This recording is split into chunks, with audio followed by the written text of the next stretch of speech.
Students, welcome to physics uncle. हम लोगों ने इलेक्ट्रोस्टैटिक का 6 लेक्चर्स खत्म कर लिया है। अब इस लेक्चर में हम लोग इलेक्ट्रोस्टैटिक पार्ट 1 का 7th लेक्चर चालू करने वाले हैं। और यहाँ पे लास्ट लेक्चर तक हम लोगों ने इलेक्ट्रिक फील्ड न्यूट्रॉन तक किया था, उसका ग्राफिकल वेरिएशन किया था और उसके थोड़ा प्रॉब्लम्स देखेंगे, फिर टेस्ट करते हुए आगे बढ़ेंगे।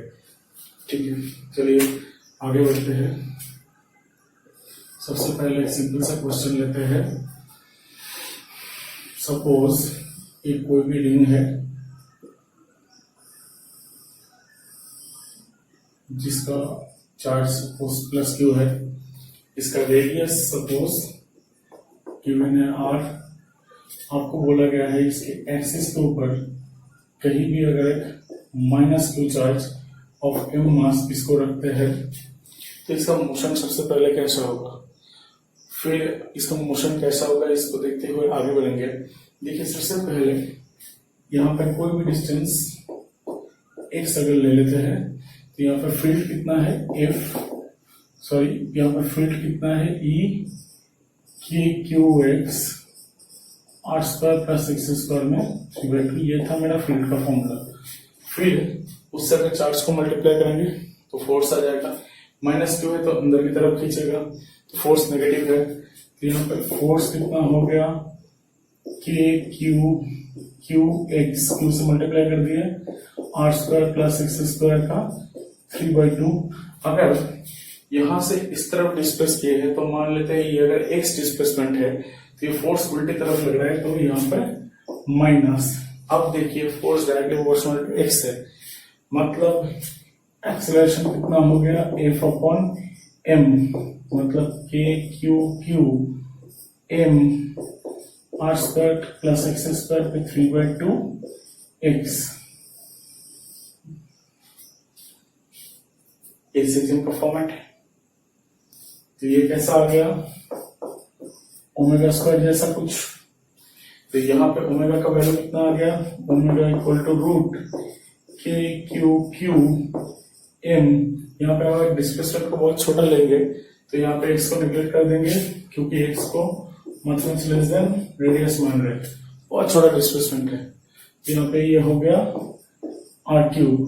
तो यहाँ पे टाइम पीरियड कितना हो गया t equal to 2 pi upon omega 2 pi m r cube k Q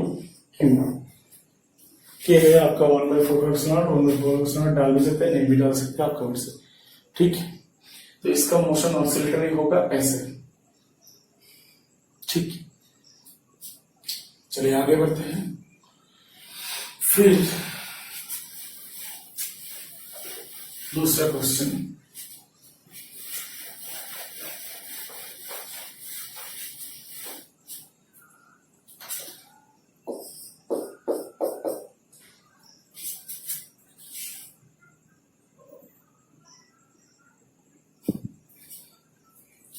suppose कोई रिंग है ऐसा कुछ, इसका चार्ज है सपोज क्यू, और यहां पे ये सेंटर से लेते हुए सपोज कोई भी एक इन्फिनाइट रॉड है।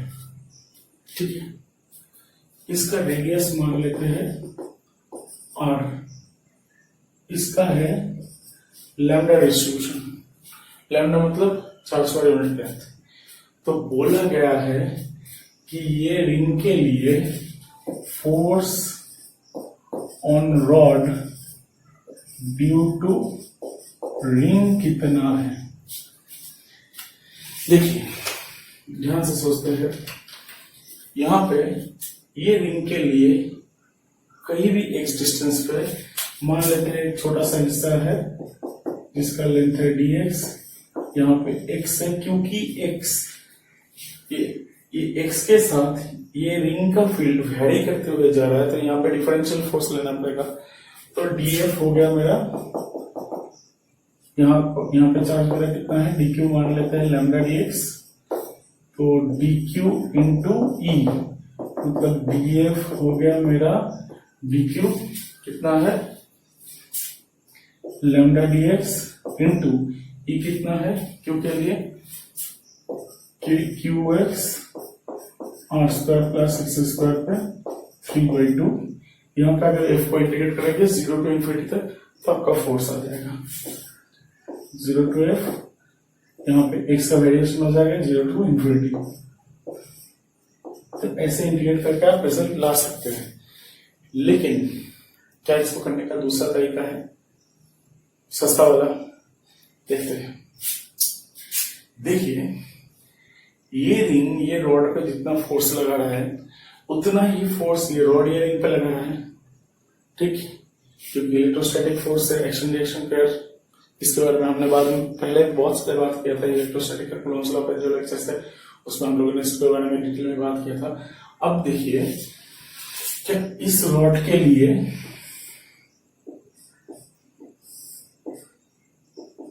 आर डिस्टेंस पे फील्ड ऐसे ऐसे है, इसमें इन्फिनिट है, यहां पे इन्फिनिटी है, तो यहां पे भी फोर्स, यहां पे भी फोर्स। यहां पे फील्ड कितना है, lambda upon 4πε0 r, lambda upon 4πε0 r, right? और k lambda by r, k lambda by r आपका ऐसे भी लिख सकते हैं, k lambda by r, k lambda by r, ठीक? अब अगर ध्यान से बन देखते हैं तो यहाँ पे हर जगह पे ऐसे रेडियली के लैम्डा बाई आर फील्ड काम कर रहा है, ठीक? जो कि एक दूसरे को कैंसिल आउट करेगा। ऊपर में के लैम्डा बाई आर है, नीचे भी है, राइट में भी है, लेफ्ट में भी है, मतलब इस तरफ है उस तरफ है, हर जगह पे है। तो एडअप कौन होता जाएगा? एडअप होता जाएगा आपका ये वाला फील्ड जो कि इस तरफ काम कर रहा है, हर जगह पे ऐसे ऐसे ऐसे ऐसे ऐसे ऐसे हर जगह पे, राइट? तो यहां पे टोटल चार्ज, क्योंकि आपका फील्ड कांस्टेंट है, फील्ड वेरिंग नहीं है, और टोटल चार्ज कितना है Q, तो आप डायरेक्ट डाल दीजिए फोर्स इक्वल टू QE, जो कि E क्या वैल्यू है आपका, यहाँ पे टोटल चार्ज है Q, तो यहाँ पे Q इंटू E का वैल्यू है कितना, के लैम्डा अपॉन आर, तो Q k lambda upon r is your answer. One liner solution. इसको करने में आपको थोड़ा टाइम लगेगा, ये आसानी से हो जाएगा, ठीक? इसको ऊपर ऐसे सीधा करके आपको क्वेश्चन ऐसे भी बना सकता है, ऐसे करके, ऐसा कुछ सेम ही है, ठीक? अब इसको और थोड़ा चेंज करते हैं। आप लोग बहुत सारे लिख लीजिए।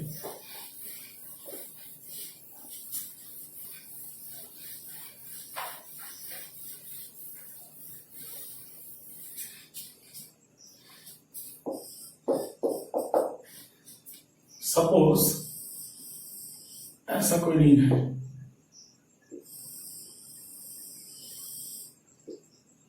और ऐसा एक रॉड है,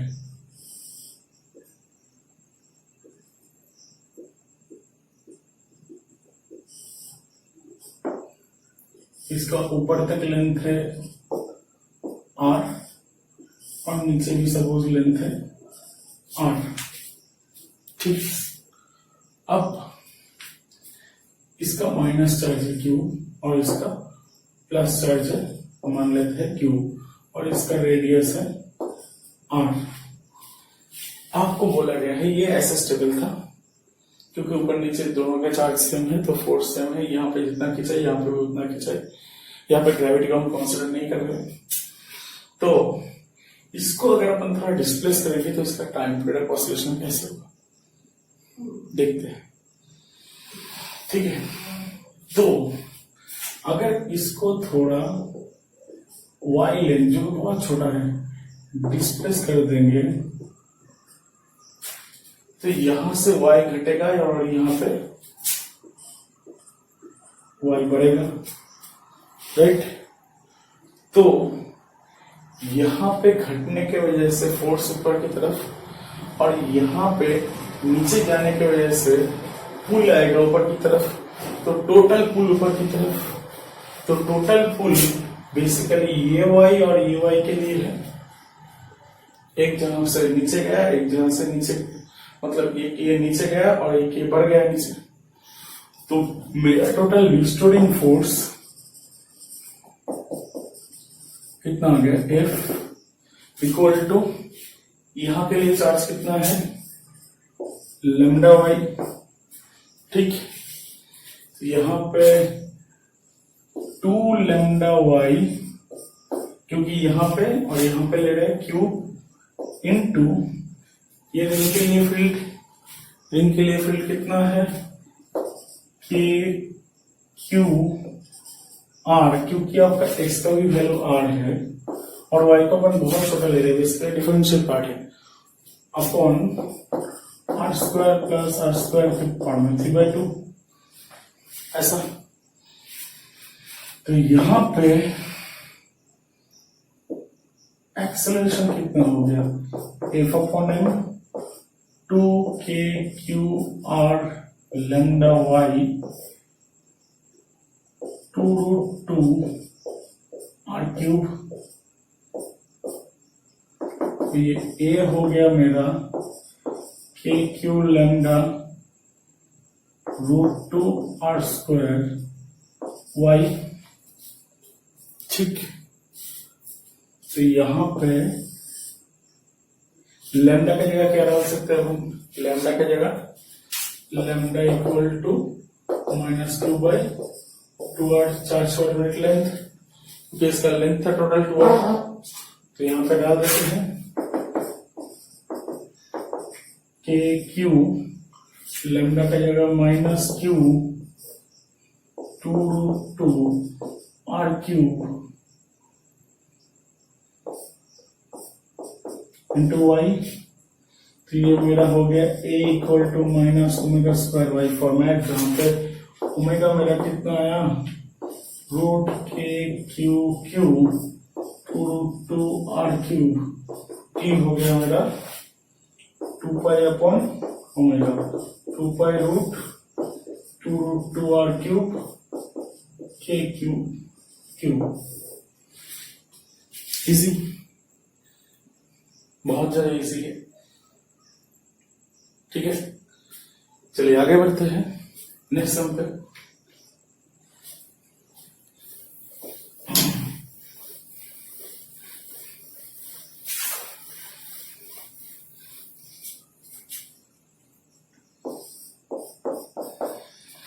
अच्छा,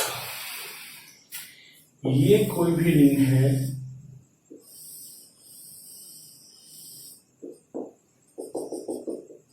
तो ये एक्सिस वाइज इसका चार्ज मान लेते हैं, कोई क्यू है और यहां पे कोई भी चार्ज क्यू है, तो यहां पे बॉडी का पोजीशन अगर ऐसे डिस्प्लेसमेंट करेंगे तो इसका पोजीशन स्टेबल होगा या अनस्टेबल होगा, इसके बारे में हमको थोड़ा बात करना है। सपोज ये पॉइंट पे ये एम मास है और यहाँ पे ग्रेविटी काम कर रहा है नीचे की तरफ, तो ये यहाँ पे बेसिकली सपोज वेस्ट में है, तो इसको अगर ऊपर खींचेंगे या नीचे लेके जाएंगे तो इसका मोशन के बारे में हमको थोड़ा कमेंट करना है। देखिए ध्यान से, यहाँ पे बेसिकली क्यू ई काम कर रहा है, जो कि ई का वैल्यू है यहाँ पे इस डिस्टेंस पे, फील्ड का वैल्यू जितना है रिंग के लिए, और यहाँ पे एम जी इसको नीचे की तरफ पुल कर रहा है, तो दोनों के दोनों एक दूसरे को बैलेंस कर रहे हैं। अब ये रिंग के जो फील्ड है उसका डायग्राम को अगर अपन थोड़ा ध्यान से देखते हैं तो कुछ ऐसा है। रिंग का फील्ड अपन क्या बोले थे, ऐसा कुछ,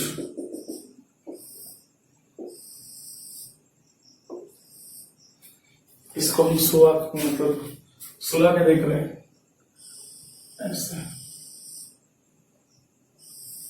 ऐसे। अब देखिए, मान लेते हैं ये है वो पोजीशन जहां पे ये पार्टिकल अभी है यहाँ पे, और यहाँ पे जितना ई का वैल्यू है और ये ई का वैल्यू यहाँ पे क्यू ई काम कर रहा है और नीचे एम जी काम कर रहा है, जो कि बैलेंस हो रहा है। इसको अगर खींचते हुए ऊपर लेके जाएंगे तो देखिए, इसको अगर इसको थोड़ा सा ऊपर लेके जाएंगे, यहाँ पे लेके आए सब कुछ, तो यहाँ पे फील्ड का वैल्यू बढ़ जाएगा, राइट, क्योंकि ये फील्ड का ग्राफ है, ये एक्स के साथ साथ फील्ड भी बढ़ जाएगा। ये ई है, ये एक्स है, पहले मान लेते हैं ये यहाँ पे था, फिर इसको डिस्प्लेस किए यहाँ तक, फील्ड का वैल्यू बढ़ गया। तो फील्ड का अगर वैल्यू बढ़ गया तो ऊपर की तरफ फोर्स ज्यादा है, नीचे का एनर्जी कम हो जाएगा, राइट। तो ये पार्टिकल ऊपर की तरफ मूवमेंट करेगा। तो ये पोजीशन बेसिकली अनस्टेबल इक्विलिब्रियम है। लेकिन इसको खींचते खींचते खींचते सपोज अपन यहाँ पे गए, जहां पे यहाँ पे जितना वैल्यू था उतना ही है फील्ड का वैल्यू, उतना ही है फील्ड का वैल्यू, ठीक। तो यहाँ पे भी क्यू ऊपर की तरफ है और एनजी नीचे की तरफ है, क्योंकि यहाँ का जो फील्ड का वैल्यू है इस डिस्टेंस पे जितना, इतने पे भी उतना ही फील्ड का वैल्यू है। तो ये भी यहाँ पे बैलेंस हो चुका है। लेकिन इसको और अगर थोड़ा ऊपर खींचेंगे तो ई का वैल्यू ड्रॉप हो जाएगा, ई का वैल्यू घट जाएगा। तो ई का वैल्यू घट जाएगा तो यहाँ पे इस ऊपर वाले पोजीशन पे फोर्स जितना लगेगा उससे ज्यादा हो जाएगा मेरा ग्रेविटी, क्योंकि फील्ड का वैल्यू ड्रॉप कर चुका है। तो ये इस तरफ जो एफ इलेक्ट्रोस्टैटिक है उससे ज्यादा हो गया मेरा mg, तो ये खींच के नीचे लेके आएगा इस पोजीशन पे। तो ये वाला पोजीशन स्टेबल इक्विलिब्रियम है। तो पहले वाला पोजीशन अनस्टेबल इक्विलिब्रियम है, ये वाला पोजीशन स्टेबल इक्विलिब्रियम है। ये दोनों पे दोनों पॉइंट पे फील्ड का वैल्यू सेम है। यहाँ पे फील्ड का वैल्यू बढ़ रहा था इसलिए यहाँ पे अनस्टेबल इक्विलिब्रियम हो गया, यहाँ पे फील्ड का वैल्यू घट रहा है, इस मतलब जितना ऊपर जाएंगे उतना घटेगा, इसलिए यहाँ पे अनस्टेबल इक्विलिब्रियम है, ठीक। क्लियर, ध्यान से समझना। चलिए आगे बढ़ते हैं।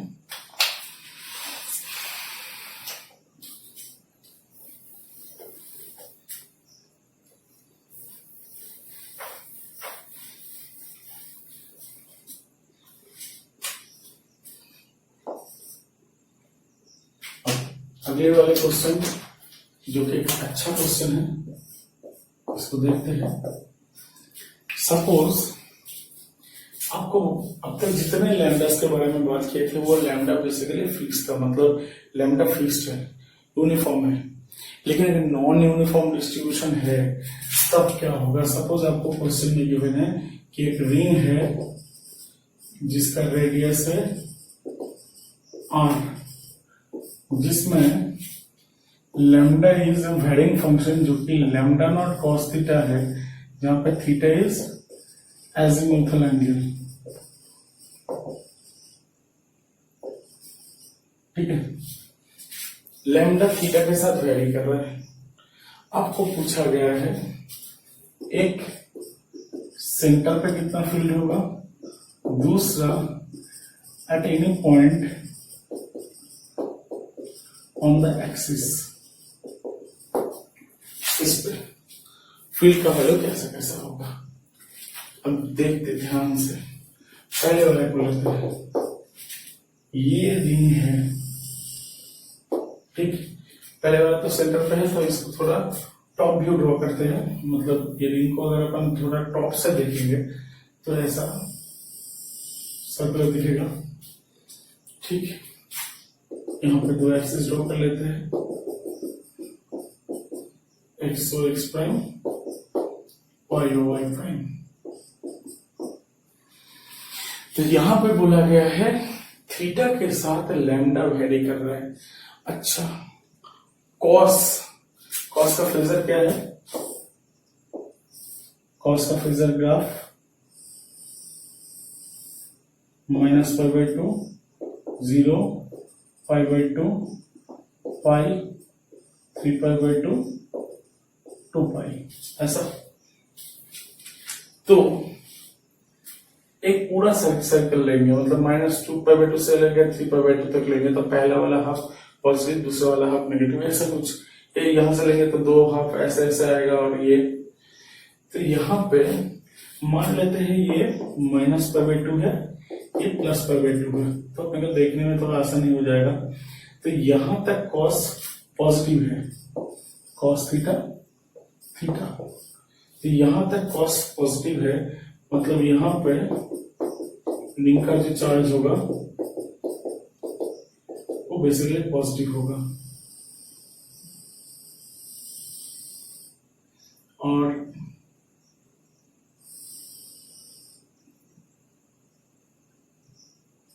यहां पे negative negative negative negative negative पूरा, क्यों? क्योंकि पाई बाई 2 से 3 पाई बाई 2 तक, मतलब पूरा ये वाला हिस्सा, ये तो पूरा एक सर्कल है, पूरा एंगल है, मैंने माइनस पाई बाई 2 से चालू किया है तो खत्म होगा 3 पाई बाई 2 पे, तो ये वाला हिस्सा पूरा नेगेटिव है। अब यहां पे कोई भी थीटा एंगल पे एक डी थीटा सा हिस्सा लेंगे, डी थीटा सा, मतलब एक छोटा सा हिस्सा ले लेते हैं। इसके लिए फील्ड इस तरफ है, और ये माइनस के लिए भी फील्ड इसी तरफ है, ठीक। लेकिन अगर यहां से देखेंगे, यहां पे भी सेम थीटा एंगल पे अगर डी थीटा पार्ट लिया जाए तो यहां पे डी, अब ध्यान से देखते हैं, इसके लिए भी ऐसा ही है डीई, तो ये अगर थीटा, ये भी थीटा, तो यहां पे डी साइन थीटा और ये डी साइन थीटा दोनों कैंसिल आउट हो जाएगा, तो बचा रहेगा कौन? डी कॉस थीटा, ऐसे। तो मेरा टोटल कितना आ जाएगा? D cos theta, right. तो मेरा E net integral of d E cos theta, ठीक।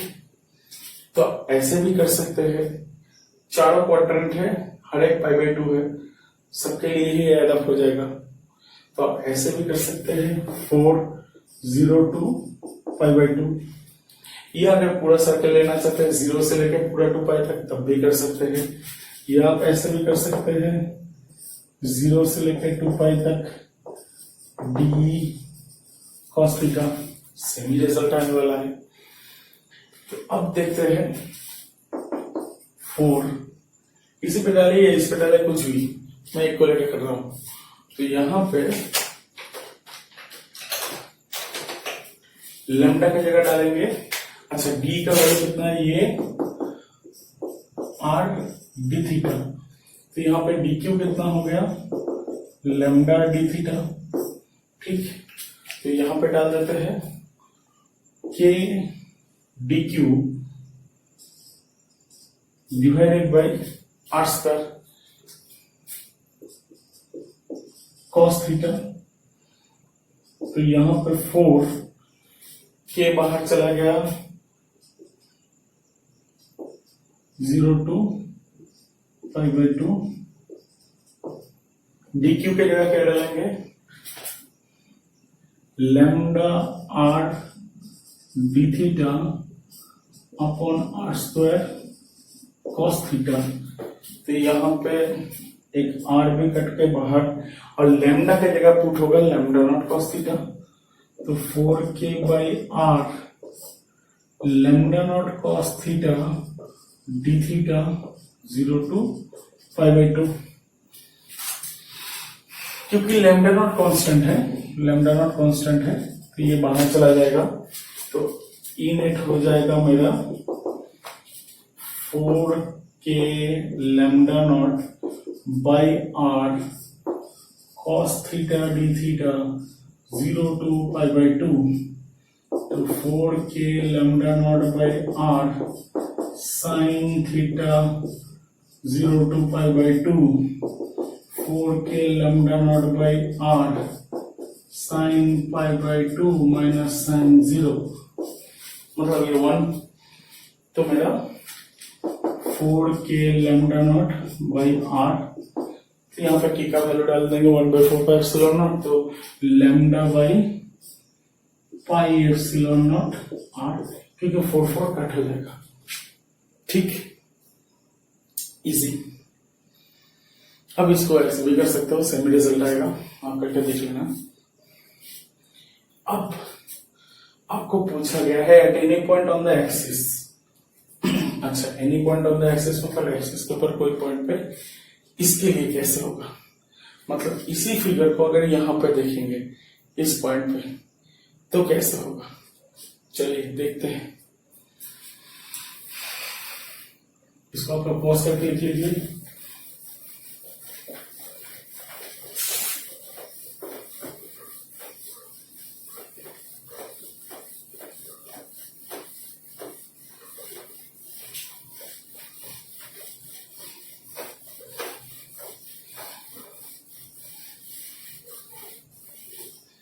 देखिए, अगर हम इसको ध्यान से देखते हैं, ऐसा थोड़ा टिल्ट करके ड्रॉ करते हैं, मतलब ऐसे करके देखते हैं और यहां पे अपना एक्सिस ड्रॉ कर लेते हैं।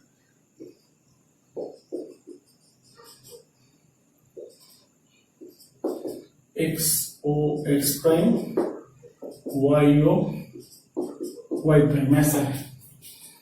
तो यहां से लेके सपोज यहां तक पूरा पॉजिटिव है, इसको थोड़ा बॉर्डर दे देते हैं।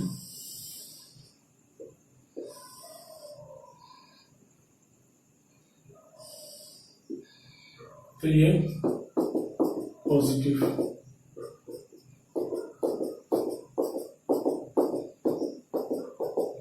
ये पूरा नेगेटिव। अब यहां पे कोई भी पॉइंट पे अपने को फील्ड चाहिए जेड एक्सिस के ऊपर। कोई भी डिस्टेंस ले लेते हैं, एक्स वाई कुछ भी मान लेते हैं ये डिस्टेंस एक्स है। तो यहां पे थोड़ा गौर से देखिएगा, ये वाला छोटा सा हिस्सा ले रहे हैं, जैसे उसको लिया था वैसे ही यहां पर फाई ले लेते हैं, यहाँ पर थीटा ले लेते हैं।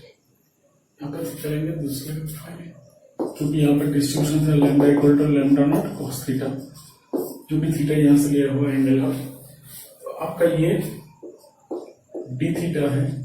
तो ये वाले हिस्से के लिए यहाँ पे फील्ड का डायरेक्शन कुछ इस तरफ है, डीई, और ये वाले हिस्से के लिए इसका ठीक ऑपोजिट में यहाँ पे सेम जैसा जगह है, लेकिन यहाँ पर नेगेटिव है। तो नेगेटिव के लिए क्या, यहाँ पर डी इस तरफ हो जाएगा, राइट। अब देखते हैं, ये जो कि मेरा जेड एक्सिस जैसा कुछ है, तो यहाँ पे फाई एंगल मान लेते हैं। तो यहाँ पे फाई, और ये भी हो गया मेरा फाई, क्योंकि ये बेसिकली एक आइसोसेलेस ट्रायंगल बनाएगा। तो यहाँ पे b E cos phi, b E sine phi, यहाँ पे b E cos phi, d sine phi, right. तो d cos phi cancel out हो रहा है, क्योंकि यहाँ पर नेगेटिव है, यहाँ पर पॉजिटिव है। ऐसा सेम ही हिस्सा है, देखिए।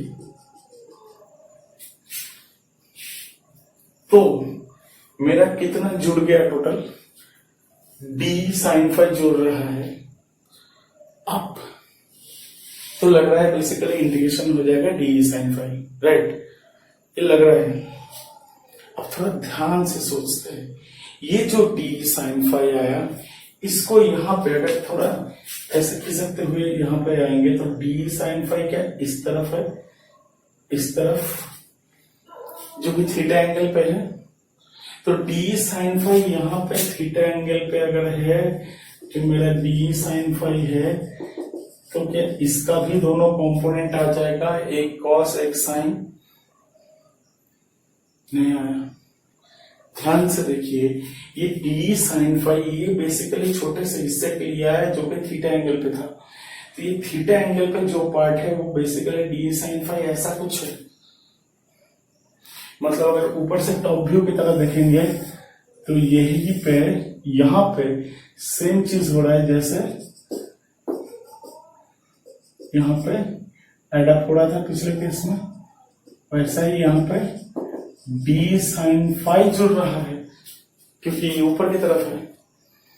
तो ये डी साइन फाई का, क्योंकि ये थीटा एंगल है तो यहां पे डी साइन फाई का कॉस थीटा और ये डी साइन फाई का साइन थीटा, ऐसे तो कंपोनेंट बन जाएगा, राइट। जो कि एक इसके लिए एक ये तो है इस तरफ और इस तरफ है वाई एक्सिस की तरफ, राइट। तो यहां पे ये डी साइन फाई वाला कंपोनेंट काटना चाहिए और डी कॉस फाई वाला कंपोनेंट एडअप होना चाहिए, राइट। वापस लगाते हैं वही सेम पॉलिसी, 0 से लेके पाई बाई 2 4 टाइम्स या 0 से लेके पूरा 2 पाई तक डाल दीजिए, आपका आंसर आ जाएगा, ठीक। ये डायग्राम को बहुत अच्छी तरीके से बारीकी से समझना है आपको, ठीक। क्योंकि डी साइन फाई इस तरफ है, इस तरफ है, ये छोटे वाले पार्ट के लिए जो कि थीटा एंगल पे है, तो ये एंगल पे हो चुका है। और क्योंकि ये वेरिंग है तो जब भी वेरिंग हो जाएगा तब हम लोग दोनों कंपोनेंट में तोड़ लेंगे, एक है कॉस की तरफ एक है साइन की तरफ, ठीक। तो अभी अगर अपन कैलकुलेशन में आए तो यहां पे थोड़ा ध्यान से देखिएगा,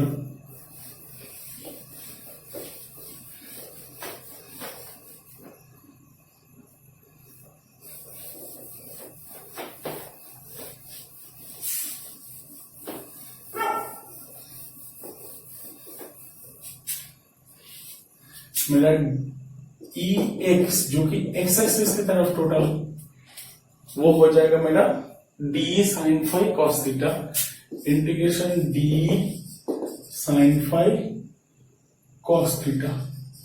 अच्छा, और फिर फाई कितना था, ये एंगल जो कि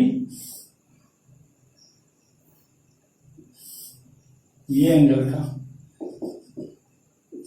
ये फाई था, और थीटा इसमें वेरिएशन था, इसमें थीटा घूम रहा है।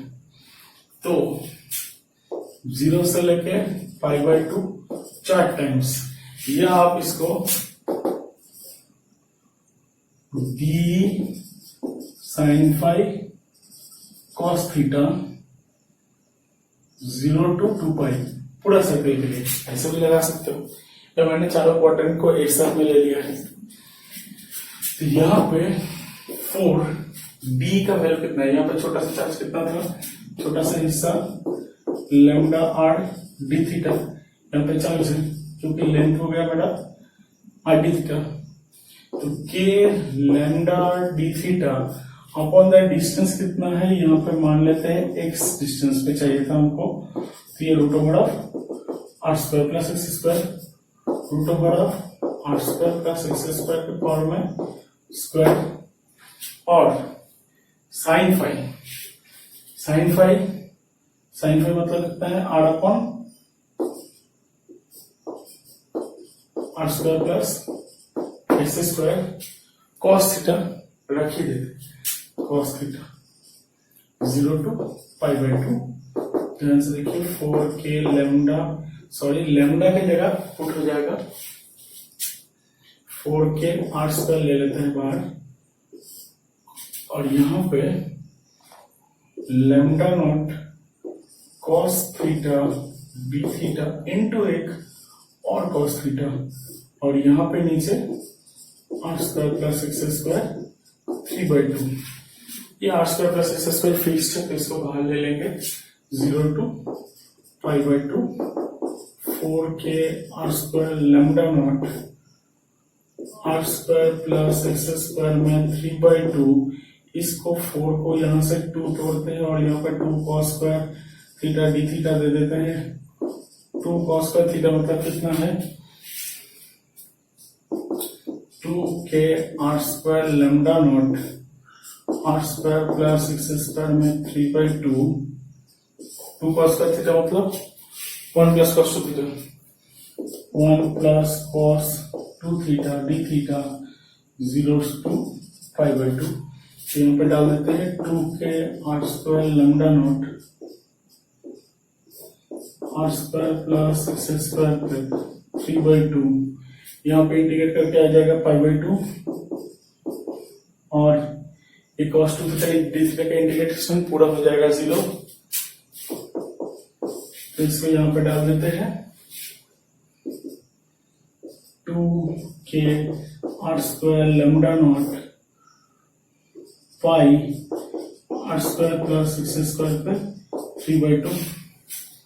अब क्या करेगा, डाल देंगे 4। अच्छा यहाँ पे 2 है, 2 से 2 गया तो यहाँ पे कितना आ जाएगा, यहाँ पे ऊपर में पाई 1/4 pi epsilon not r square lambda not pi r square plus x square पे 3/2। ये तो मेरा कितना आ गया, lambda naught r square epsilon not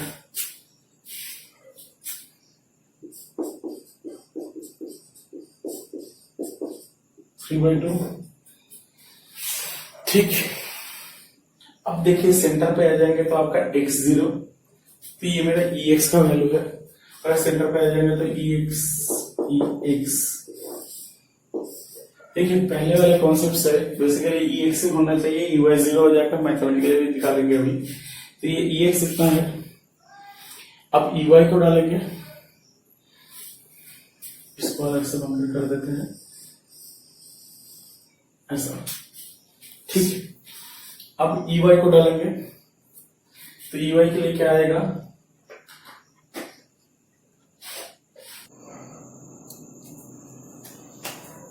चलिए अब आते हैं ey पे।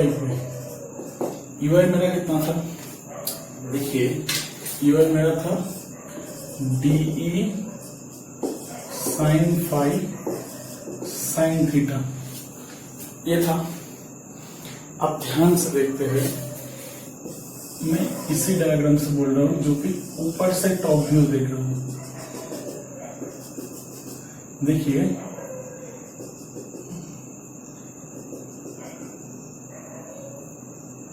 यहां पे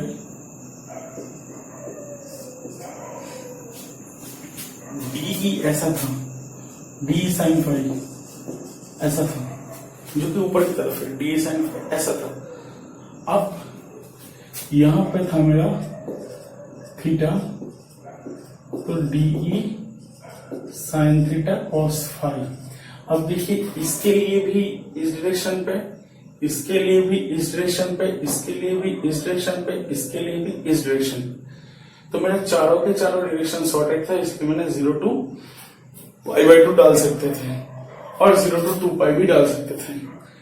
लेकिन y कंपोनेंट के लिए देखिए, इसके लिए y कंपोनेंट यहाँ पे ये वाले हिस्से और ये वाले हिस्से के लिए y कंपोनेंट नीचे की तरफ है, और ये वाले के लिए ऊपर की तरफ है। क्यों, क्योंकि ये पॉजिटिव था, इसके लिए डायरेक्शन इस तरफ था, और ये नेगेटिव था तो इसके लिए भी डायरेक्शन इसी तरफ था। तो इनके लिए मतलब ये डी साइन फाई के लिए ऊपर की तरफ।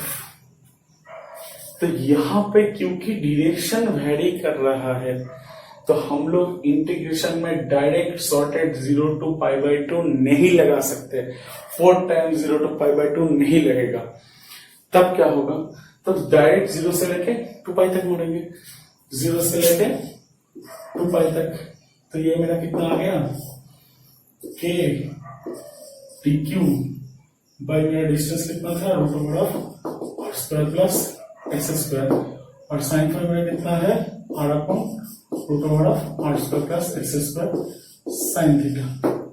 तो यहाँ पे 0 to 2π, तो यहाँ पे थोड़ा डाल देते हैं value, k r r square plus x square में 3/2 0 to 2 डी क्यू की जगह lambda r d theta sine theta, फिर लैम्डा की जगह lambda naught cos theta k r square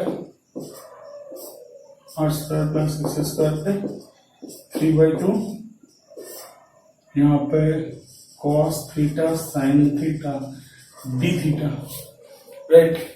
तो यहाँ पे 0 to 2 तो 1/2 करके यहाँ पे 2 दे देते हैं, तो k r square 2 r square plus x square पे 3/2 ये हो गया sine 2 theta d theta 0 to 2 क्या आप -π/2 से लेके 3π/2 यहाँ तक भी लगा सकते थे। के आर स्क्वायर मतलब पूरा सर्कल लगाना है, 2 r square plus x square 3/2 यहाँ पे हो गया -cos 2 theta by 2 0 to 2 minus भाग चला गया, 2 नीचे आ गया, फिर cos 2 into 2 मतलब cos 4 माइनस cos 0, cos 4 कितना है, यहाँ पे आते हैं minus k r square 4 r square plus x square पे 3/2 cos 4 जो कि 1 है माइनस cos 0, तो 1 कट के 0। मैंने पहले ही बोला था ये 0 होने वाला है, क्यों? क्योंकि जितना यहाँ पे ऊपर है उतना ही यहाँ पे नीचे है, तो बैलेंस आउट हो जाएगा। तो ये हो गया मेरा y0। तो मेरा अल्टीमेट कितना है ex है, जो कि मेरा integration d sin phi cos theta sin phi cos theta. तो मेरा e का वैल्यू कितना है, जो कि रहेगा अल्टीमेटली मेरा x एक्सिस के नेगेटिव की तरफ, मतलब ऐसे e हो गया मेरा ex, जो कि मेरा हो गया k r square 4 epsilon not r square plus x square पे 3/2 ऐसा पूछा है। Lambda naught r square. अब देखिए यहाँ पे अगर x इक्वल टू 0 डालेंगे तो सेंटर का आ जाएगा, सेंटर का आ जाएगा तो क्या आ जाएगा, e at centre lambda r square 4 epsilon not r cube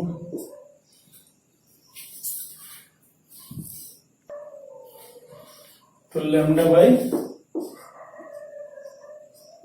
4 epsilon not r, ये मेरा आंसर है सेंटर पे और एक्सिस पे ऐसा, ठीक, क्लियर। चलिए आगे बढ़ते हैं। अब जाएंगे electric field due to a disc की तरफ।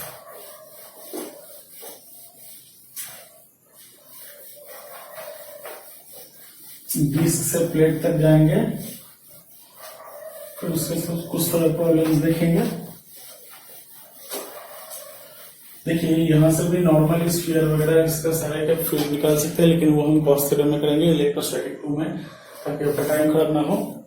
अच्छा, अब देखते हैं electric field due to uniformly charged circular disc.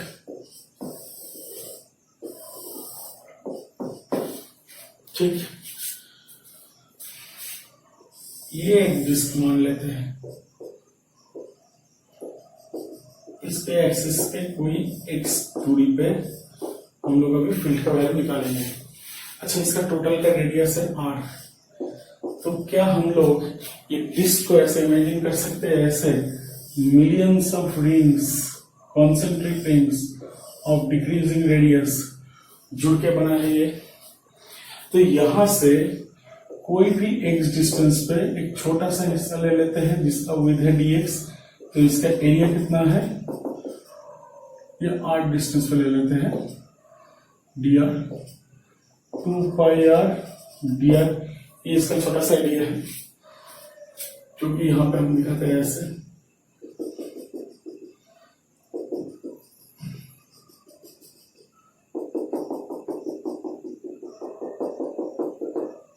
तो ये हो गया मेरा 2πr/dr। ठीक, ऐसे अनंत रिंग्स में तोड़ सकते हैं हम लोग। तो इसके लिए ये रिंग के लिए जो फील्ड है वो बेसिकली डिस्क्राइट डिफरेंशियल फील्ड है। तो क्या ऐसे लिख सकते हैं, d E of disc E of elementary ring. तो डी ऑफ डिस्क कितना हो जाएगा, के चार्ज की जगह ये सिग्मा डी है। अच्छा, सिग्मा क्या है, चार्ज पर यूनिट एरिया, जो कि यहाँ पे हम लोग यूनिफॉर्म पकड़ रहे हैं। तो sigma d A k q x upon r square plus x square पे 3/2, ये डी ऑफ डिस्क है।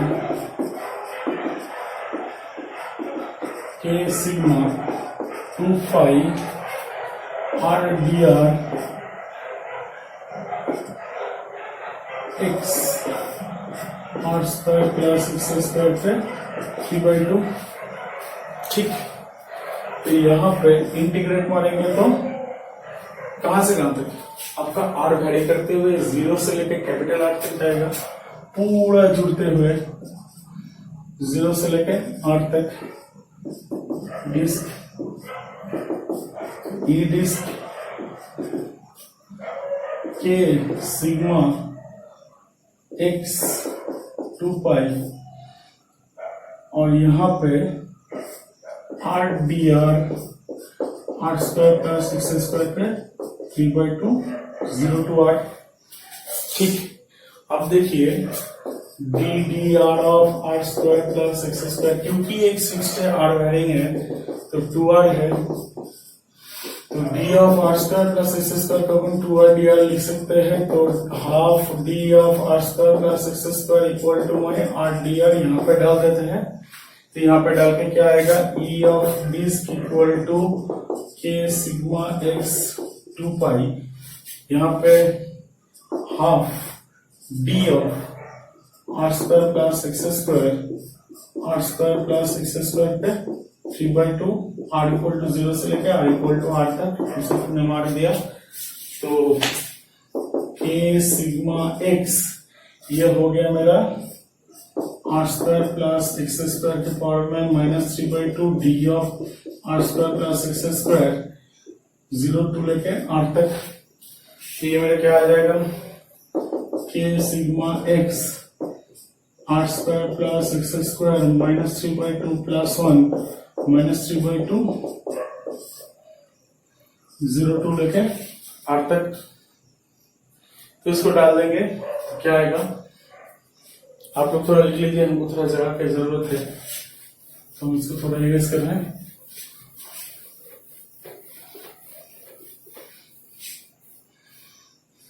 तो यहां पे ई ऑफ डिस्क आ गया के सिग्मा -2 के sigma x 1/√r square plus x square 0 to r 2 के sigma x √r square plus x square minus 1/0 square plus x square. तो के sigma 2 1 minus x upon √r square plus x square, ये आ गया disc. अब देखिए अगर के का वैल्यू डाल देते हैं, के इक्वल टू 1/4πε0, तो आपका आ जाएगा sigma by 2ε0 1 minus x upon √r square plus x square. ये ई ऑफ डिस्क का फॉर्मूला है। ठीक, अब देखिए ध्यान से, ये डिस्क से क्या हम शीट का प्रेडिक्ट कर सकते हैं? देखिए, सोचिए ये जो बोर्ड है, व्हाइट बोर्ड है, इसके सामने एक चीटी खड़ी है, तो उसके लिए ये क्या इन्फिनिट शीट जैसा है, बहुत बड़ा है उसके लिए। तो ये इसका रेडियस बहुत बड़ा है, बहुत बड़े से रेडियस वाले डिस्क में छोटा पार्ट है। तो इन्फिनाइट शीट के लिए आपका r टेंड्स टू इन्फिनिटी हो जाएगा। तो अगर r टेंड्स टू इन्फिनिटी हो जाएगा तो ये वाला हिस्सा 1/∞ जैसा कुछ, मतलब जो कि 0 है। तो यहां पे डिस्क का एक बहुत बड़ा सा वर्षन के लिए हम लोग ई शीट बोल सकते हैं। ई of sheet sigma by 2 epsilon not, ऐसा कुछ। ठीक, इसको हम अलग अलग तरीके से भी सीखेंगे, इसके बारे में बहुत डिटेल में बात करेंगे। अब देखिए, यहां से सपोज ऐसा कोई प्लेट है, एक क्वेश्चन बताते हैं आपको। एक प्लेट है जो कि इन्फिनाइट शीट है।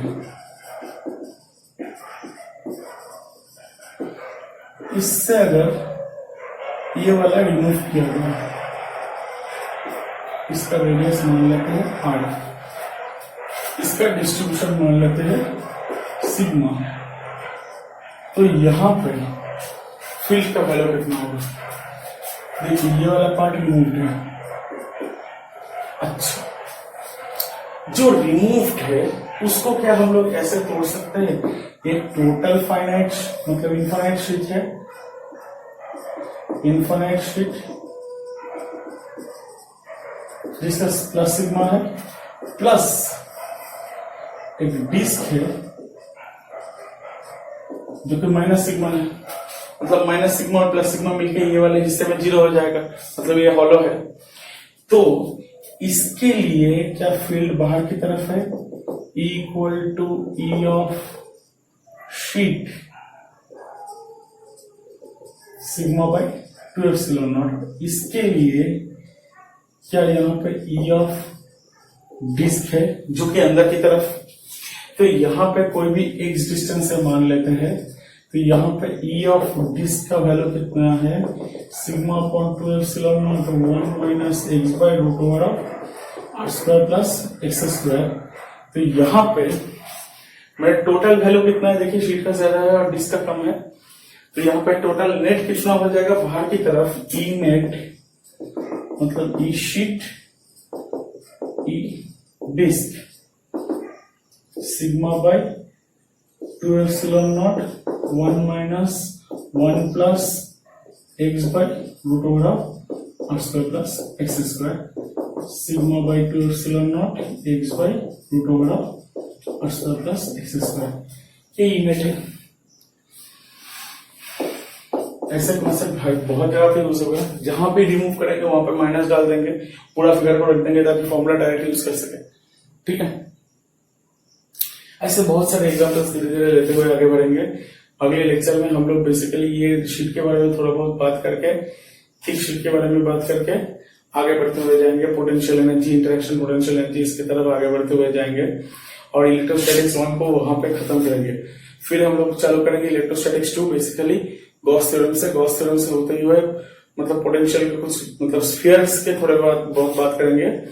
यहाँ पे बेसिकली इलेक्ट्रोस्टैटिक 1 में हम लोग potential energy, interaction potential energy, distance of closest approach और पोटेंशियल के बारे में थोड़ा बहुत बेसिक आइडिया देके थोड़े थोड़े बॉडीज का पोटेंशियल निकाल के छोड़ देंगे। फिर हम लोग बेसिकली जो इलेक्ट्रोस्टैटिक 2 चालू करेंगे वहां पे इलेक्ट्रोस्टैटिक गॉस थ्योरम से चालू होगा, गॉस थ्योरम, और थोड़े आगे थोड़ा बहुत potential energy, self potential energy और जितने भी स्फीयर्स है 3-4 टाइप का स्फीयर्स, उसको थोड़ा डिटेल में डिस्कस करेंगे और इलेक्ट्रोस्टैटिक प्रेशर के बारे में थोड़ा बहुत बात करेंगे। यहाँ पे कोरोना डिस्चार्ज जैसा कुछ आएगा, कोरोना मतलब नॉर्मल कोरोना नहीं है। ठीक है, तो ये करके बहुत जल्दी से जल्दी हम लोग इलेक्ट्रोस्टैटिक को खत्म करेंगे। फिर धीरे धीरे हम लोग जाएंगे करंट, इलेक्ट्रिसिटी, फिर उसके आगे बढ़ेंगे कैपेसिटर। ऐसे धीरे धीरे आपको पूरा का पूरा जेई कंटेंट यहाँ पे मिलता रहेगा। इसलिए जिन लोगों ने सब्सक्राइब नहीं किया है जल्दी से जल्दी सब्सक्राइब कर लीजिए ताकि आपको रेगुलर अपडेट मिलता रहे। Wish you all the best. Thank you. Bye students.